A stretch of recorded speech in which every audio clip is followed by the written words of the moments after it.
Capítulo 4. Que é sentido? Nasci em um tempo em que a maioria dos jovens havia perdido a crença em Deus, pela mesma razão que os seus maiores a haviam tido, sem saber por quê. E então, porque o espírito humano tende naturalmente para criticar porque sente, e não porque pensa, a maioria desses jovens escolheu a humanidade para sucedâneo de Deus. Fernando Pessoa. Até este ponto, temos discutido sobre o sentido da vida em termos gerais, sem nos preocuparmos em definir a ideia de forma mais precisa. Porém, como grande parte das discussões sobre niilismo perde-se exatamente nesse detalhe, seria útil delinearmos um significado mais claro. Feito isso, voltaremos nossa atenção à fronteira entre ateísmo e niilismo, comentando alguns pormenores. A expressão sentido da vida pode ser usada significando várias coisas. Por exemplo, finalidade da vida é o que se busca com isso tudo. Ou razão de ser da vida porque estamos aqui. Ou justificativo da vida a troco de que viver. De início, o mais importante é determinar em que acepção se emprega a palavra sentido. Em português, tendemos a interpretar sentido como indicativo de finalidade. Qual o sentido de chutar um cacho de abelhas? Noutras palavras, para que chutá-lo? Contudo, parece uma abordagem limitada a perguntar pelo sentido da vida apenas em termos de finalidade. Se buscarmos saber como se coloca essa mesma questão em inglês, toparemos com a expressão meaning of life, cuja tradução literal seria significado da vida, remetendo a um questionamento que não subentende, ou ao menos não enfatiza, a noção de finalidade. Para isso usaríamos algo como what's tipo into goal ou purpose. Assim, numa linguagem mais clara, que usaríamos no dia a dia, poderíamos traduzir what's to meaning of life como que quer dizer estar vivo.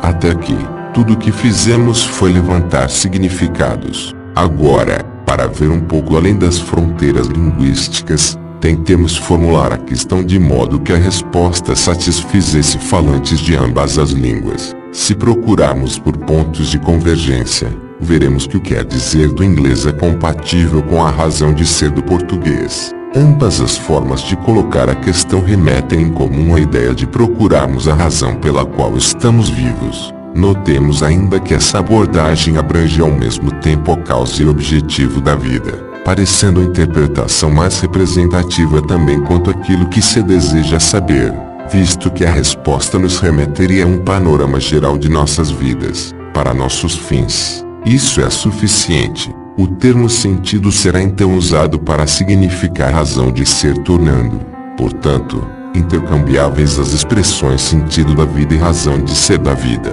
Agora, apenas para assegurar que essa é uma interpretação adequada do termo, pensemos numa questão cotidiana qualquer.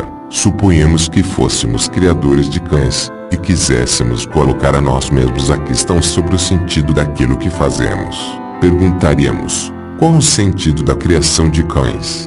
Porém, se perguntássemos qual a razão de ser da criação de cães, não daria no mesmo. Se sim, pensemos então, que resposta daríamos a esse tipo de pergunta? O que o indivíduo quer saber ao por essa interrogação não é exatamente por que motivo se criam cães? Então a pergunta é sobre que causas e efeitos exteriores ao ato de criar cães determinam o fim que perseguimos no presente. Coincide com o perfil da questão sobre o sentido da vida. Queremos uma explicação geral que nos mostre onde a criação de cães se encaixa. Parece razoável, do ponto de vista conceitual. A pergunta pelo sentido pode ser bipartida no sentido da vida, por que estamos aqui?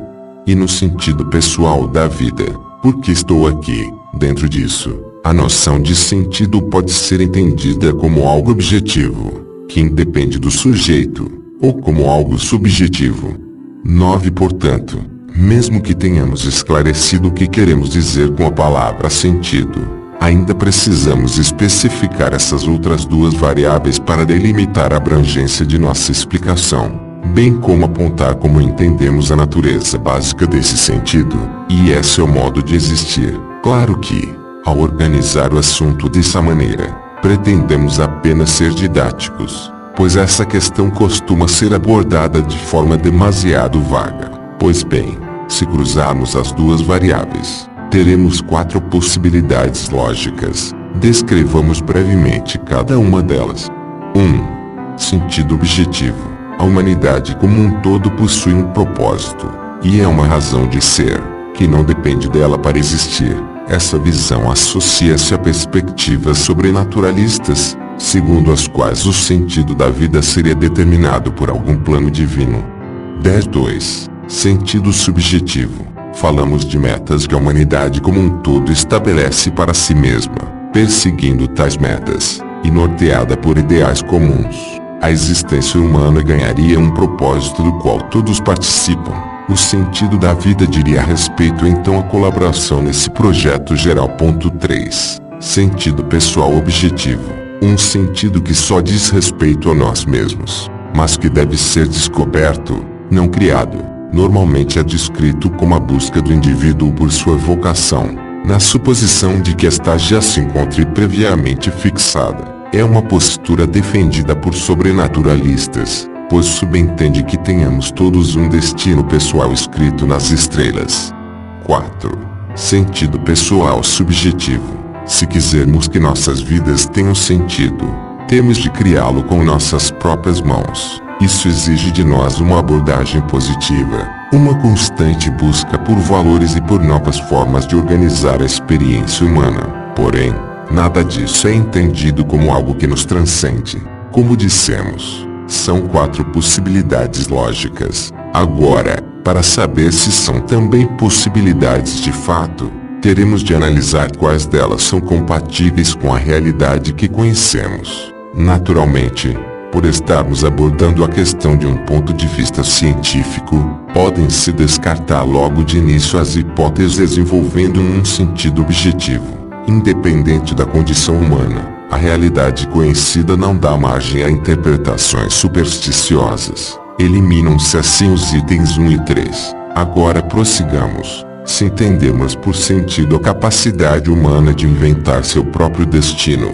de construir uma razão de ser para sua própria existência, significando que, ao ocupar-se, explorar seus potenciais, relacionar-se umas com outras, as pessoas sejam capazes de conduzir vidas emocionalmente satisfatórias, sendo isso o que confere sentido às suas existências. Então temos aqui uma perspectiva segundo a qual nossas vidas podem ter sentido, bastando que o criemos. Essa é, em geral, a postura defendida pela maioria dos ateus. Por outro lado, se supusermos que a existência humana só teria sentido se este existisse por si mesmo, independentemente de nossa condição e de nossas escolhas, então só poderíamos encontrá-lo por meio das hipóteses envolvendo um sentido objetivo. Porém, como vimos, as únicas possibilidades de sentido objetivo limitam-se a crendices. Então, por um lado, não há como distinguir qualquer sentido objetivo no mundo natural,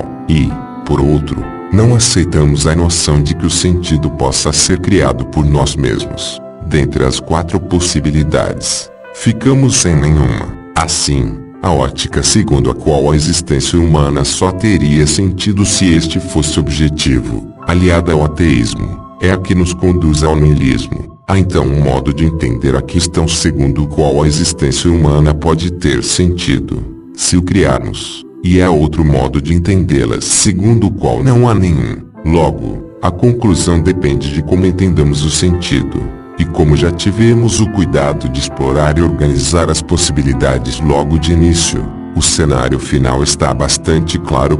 Assim, para justificar o niilismo, teremos de explicar por que rejeitamos a ideia de que o sentido possa ser criado. Então, por que as pessoas não conseguem viver perfeitamente bem sem a necessidade de um sentido objetivo? Não são capazes de escolher elas próprias como conduzir e organizar suas vidas. E isso não equivale a afirmar que criam seu próprio sentido, pelos motivos que se seguem. Nossa resposta é não.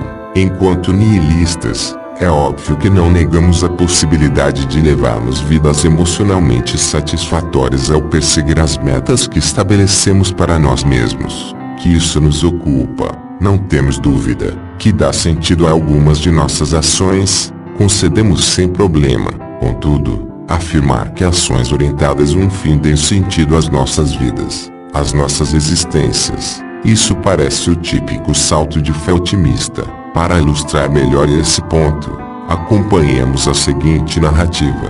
Temos o mundo, e o mundo é sem sentido. Temos dois indivíduos que só existem, também sem sentido. Eles tiveram um filho, sem sentidinho. Agora, para criar seu filho sem sentido, o casal sem sentido procura um emprego sem sentido. O filho cresce e, para dar orgulho aos seus pais sem sentido, decide entrar numa faculdade e seguir uma carreira sem sentido, a qual servirá para que tenha condições financeiras de criar seu próprio sem sentido familiar. Agora multipliquemos essa ideia por 2 bilhões. Eis o mundo. Ainda que possamos encontrar relações de sentido entre os indivíduos da história, é forçoso dizer que suas vidas herdam o sentido de suas ações. Por exemplo, o sentido de o filho entrar na faculdade é dar orgulho aos seus pais. O sentido de eles trabalharem é permitir que isso aconteça. Mas o abismo é logo ao lado. A própria vida dos pais não tem sentido, tampouco a do filho. Nossas vidas permanecem sem sentido. E a única coisa que pode ter sentido são nossas ações. E isso apenas relativamente uns aos outros. E é socialmente. Em outras palavras, nossas vidas são sem sentidos conectados por relações de sentido. E isso não ajuda muito. Como nossas vidas não se reduzem às nossas ações, não se justifica que tomemos o sentido de uma coisa pelo da outra. Isso afeta nossas vidas práticas, de modo algum. Conforme indivíduos apoiam-se uns nos outros, criando complexas redes de relacionamento, criam-se também complexas redes de sentido. E isso possibilita que vivamos muito bem, com a sensação de que a coisa toda tem fundo, ainda que não tenha. Se conseguimos viver muito bem assim, ótimo. Mas os fatos não mudam. O sentido está nas relações e nas ações que se subordinam a elas, não nas vidas. Para vermos a razão disso, basta lembrar que não se visa nada ao viver. Visamos a isto e aquilo apenas para viver. Enquanto vivemos, como quem tem uma ocupação paralela, um hobby ao qual se dedicar enquanto não chega a próxima geração. Isso acontece porque a vida, em si mesma, não se presta a nada, e o sentido que damos às nossas ações, por se orientar somente à manutenção dessa vida, dá com os burros na água da mesma forma. Logo, faça-se o que se fizer, o sem sentido da vida permanece, pois corremos uns pelos outros, porém sem que isso nos leve a parte alguma. Como se nota, quando nos perguntamos sobre o sentido da vida, nosso desejo é saber se nossas vidas têm uma relação de sentido independente de nós. Uma razão pela qual estamos vivos no sentido de uma razão pela qual o filho vai à faculdade. Em suma, se há uma razão maior atravessando a coisa toda, e a resposta é não. A vida não tem relação com nada. É só um acidente natural perdido nos cafundós de uma galáxia irrelevante. Portanto, que a vida não tem sentido em si mesma. Todos parecem estar de acordo, mas como isso poderia ser mudado? Criar um sentido objetivo está além de nossas possibilidades. Mas o que dizer de iniciativa de colocar em seu lugar um protético subjetivo que nos leva a responder sobre o que está dentro quando se pergunta sobre o que está fora? No melhor dos casos, isso é apenas desconversar. Naturalmente, não há dúvida de que relações humanas podem dar sentido às nossas ações. Mas a questão nunca foi essa. Se quiséssemos saber sobre o sentido de nossas ações, perguntaríamos qual o sentido de nossas ações? E a resposta seria óbvia a todos. Mas queremos saber o da vida. Contudo, quando colocamos a questão qual o sentido da vida, dificilmente queremos dizer quais são os valores e planos que construí para a minha vida. Ora, se nós construímos nosso próprio sentido, isso significa que já sabemos qual é. Então, se fosse isso que quiséssemos saber, nunca teríamos sequer nos perguntado sobre o sentido da vida. Mas nós nos perguntamos, significando que não é sobre o sentido subjetivo que queremos saber. A proposta de descobrir o que nós mesmos criamos não tem sequer nexo. pois saberíamos desde o princípio, e a incongruência é flagrante demais para ser ignorada. Tal forma redundante de perguntar pelas coisas, qual a cor do verde que vejo, é simplesmente estranha à nossa forma natural de pensar. Porém, pensemos, onde é comum encontrarmos esse tipo de inconsistência? Em cenas de crime trabalhadas para contar uma história diferente. Contudo, nesse processo, nem sempre conseguimos orquestrar tudo corretamente. O caminho que nossos pés fazem sem pensar, nossa inteligência só muito sofrivelmente acompanha. Nem sempre pensamos em tudo. Detalhes ficam para trás, como esse que acabamos de notar. Tal adulteração parece indicar que, às escondidas, a questão foi intelectualmente retrabalhada para nos despistar. Porque, ao que tudo indica, esse sentido subjetivo aborda a questão de uma forma distorcida exatamente para compensar pela resposta negativa em relação ao sentido objetivo, que era o que buscávamos originalmente ao levantar a questão do sentido da vida. Então a coisa toda seria apenas um rodeio para que pudéssemos dar uma resposta positiva ao problema. 11. Contudo, a busca pelo sentido da vida sempre foi uma tentativa de encontrar a razão pela qual estamos todos aqui, neste planeta, sobre duas pernas e sob um céu estrelado, não uma tentativa de encontrar algo para o fazer. Então, para sermos mais claros, traduzamos a questão básica nos seguintes termos: o que estamos fazendo aqui? Responder estamos fazendo o que quisermos é simplesmente fugir do assunto. Queremos saber se há alguma razão para estarmos aqui. Sendo isso o que se quer saber, a única resposta honesta para a questão será esta: não estamos fazendo nada. Estamos aqui por motivo nenhum, pois o universo nos criou sem intenção. Somos um acidente, e acidentes não têm sentido por definição. O que mais poderíamos dizer? Portanto, primeiro, um sentido subjetivo que precisa ser criado para suprir a carência de um sentido objetivo implica que a vida, em si mesma, nunca teve nenhum dos dois. Segundo, um sentido que pudesse ser criado subjetivamente não seria realmente um sentido da vida, pois, para dar um sentido à vida, haveríamos de tê-la criado como algo que se subordina a um fim previamente estabelecido por nós. Terceiro, qualquer sentido subjetivo restringe-se àquilo que podemos criar e controlar, portanto às nossas ações e relações. Logo, quarto, o sentido da vida não pode ser subjetivo. Esse parece o único modo honesto de abordar o assunto, não havendo possibilidade de termos sido excessivamente rigorosos, pois agimos dessa exata maneira em todas as questões que não tenham sido viciadas pelo excesso de prevenção. Para termos uma prova, basta nos perguntarmos, por exemplo, qual é o videogame da vida? Nossa reação imediata será pensar, ora, mas a vida não tem videogame algum. Que ideia maluca! Soaria simplesmente desonesta a resposta. Aquele que criarmos. Como soa desonesto afirmar que o sentido da vida é o que criarmos. Fica evidente o que se tenta justificar com tal postura defensiva. Para uma ilustração final, suponhamos que a humanidade houvesse passado milênios em busca de um tesouro enterrado num baú. Século após século, não se medem esforços para encontrar o tesouro com o qual sempre sonhamos. Por um golpe de sorte, nós finalmente achamos o baú. Abrimos. Está vazio. Um pouco desapontados, dizemos a nós mesmos: bem, o tesouro nunca existiu.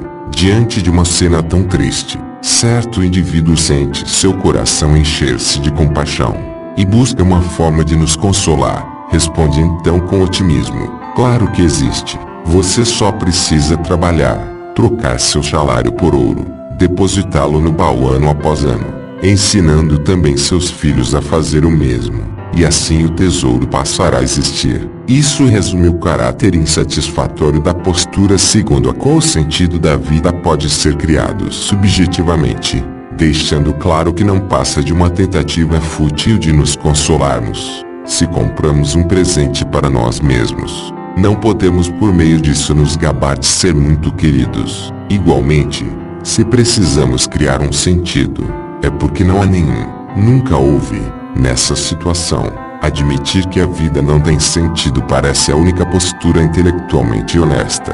Tragamos agora o debate à intersecção entre ateísmo e niilismo. Muitos ateus dizem não ser niilistas por acreditar na possibilidade de criarmos um sentido subjetivo para nossas vidas. Mas o que exatamente isso quer dizer? Tal argumento parece apenas um subterfúgio, pois, como foi dito, ninguém nega que tenhamos a capacidade de ocupar nossas vidas com uma sequência lógica de atividades emocionalmente satisfatórias. Só um doido de pedra acreditaria que pessoas socialmente engajadas e produtivas, na verdade, não são engajadas nem produtivas porque pessoas assim não existem, visto que a existência humana não tem sentido em si mesma. Entender o niilismo dessa forma não é apenas risível, é também um claro indício de má fé. Ora, é demasiado óbvio que podemos fazer algo útil de nossas vidas. Mas o caso é que em nenhum momento a discussão girava em torno disso,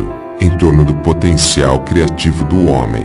Ninguém levantou dúvidas sobre nossas potencialidades ou sobre nossa incapacidade de ser felizes em nossos próprios termos, tornando esse um critério absolutamente irrelevante para servir como divisor de águas entre ateus e niilistas. Falávamos de nossa condição existencial básica. Logo, a resposta terá de ser dada nesse mesmo nível. Para evitar repetições desnecessárias, apenas resumamos o tratamento acima dado à questão, que é a seguinte: qual a razão de ser da vida? Há algum motivo para existirmos? Uma razão pela qual estamos aqui, até onde sabemos? A resposta é não. Então qual o sentido da vida? Nenhum. E, antes que se replique que o sentido pode ser criado, lembremos que não foi isso que se perguntou, e que o próprio fato de a questão ter sido colocada impede essa interpretação.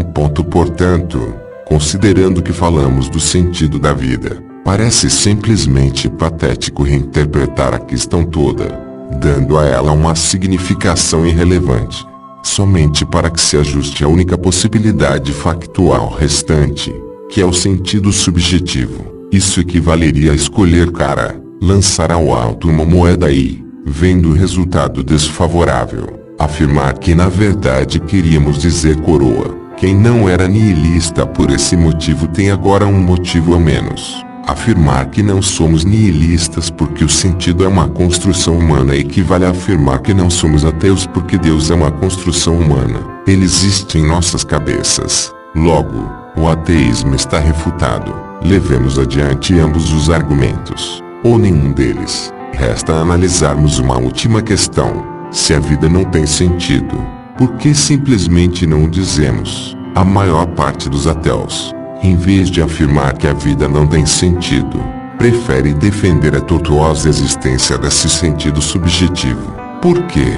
Do que exatamente estamos nos protegendo ao argumentar dessa maneira evasiva? Como surgiu essa situação em que somos levados a defender uma posição tão constrangedoramente frágil? Uma hipótese é que os ateus tenham se colocado nessa situação no processo de se defenderem de acusações de moralidade e vazio existencial por parte dos religiosos. Como se sabe, é comum que ateus sejam caricaturados como figuras imorais, infelizes e vazias. Diante disso, nada mais natural que tentarmos nos defender. Porém, ao nos apressarmos em demonstrar, do modo mais singelo possível, que ateus podem ser morais e que suas vidas podem ter sentido, há a tendência de colocarmos de lado a resposta mais correta, se esta for mais difícil de ser defendida, para favorecer uma posição dúbia, desde que nos faça vencer o debate. Parece ter sido o que aconteceu. Essa interpretação forçada para a questão do sentido parece, então, ter sido elaborada simplesmente como uma manobra defensiva, de modo que o ateu tivesse como rebater a afirmação de que sua vida não tem sentido. Claro que a distorção original é criada pelo próprio teísta na forma como coloca seu argumento, dando a entender que a falta de sentido objetivo, por Deus não existir, de algum modo implicaria uma falta de sentido subjetivo, vida miserável. Sabemos que esse não é o caso, pois muitos ateus levam vidas perfeitamente satisfatórias. Assim, para validar nossa posição, Bastaria que tivéssemos à mão alguns dados estatísticos sobre a qualidade de vida dos ateus. Porém, na pressa de nos defendermos de uma objeção mal colocada, lançamos um ataque na direção errada, contra o teísta, em vez de em favor da realidade, priorizando a imagem pública. Não espanta que se tenha acabado numa posição tão frágil, tendo em vista mais esse detalhe. Confirma-se não haver qualquer motivo respeitável para considerarmos uma interpretação tão tendenciosa da questão do sentido da vida. Até onde podemos perceber, no que toca o ateísmo, trata-se meramente de uma pressão política para varrermos para debaixo do tapete os fatos que poderiam prejudicar a imagem pública dos descrentes, receosos de se verem acusados de niilismo. De um modo geral, quanto mais analisamos as razões pelas quais se resiste ao niilismo, mais percebemos que se trata de preservar reputações, não de encontrar verdades. Se nos parece improvável que uma posição filosófica razoável seja sistematicamente evitada por pressões sociais, basta observar que essa é a única razão pela qual existem aqueles que se denominam agnósticos, em vez de existirem apenas ateus. Para dizer o mínimo, o agnosticismo é filosoficamente redundante, sendo adotado por tantos na única esperança de escapar dos preconceitos reservados aos ateus. Então, como ambos os casos são virtualmente idênticos, parece bastante razoável supor que ateus protegem-se do niilismo pelo mesmo motivo que agnósticos protegem-se do ateísmo, receio do estigma social, considerando a imagem que se faz do niilismo.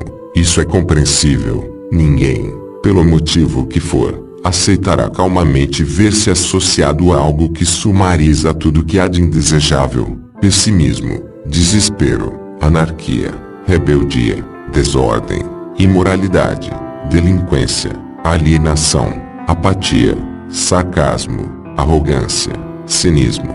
Deus nos proteja, mas, evidentemente, essa é uma imagem preconceituosa do niilismo. Não está baseada no comportamento de pessoas reais que pensam dessa forma, mas em meros devaneios a respeito do que pensamos que faríamos se fôssemos essas pessoas, que a imagem do niilismo é péssima.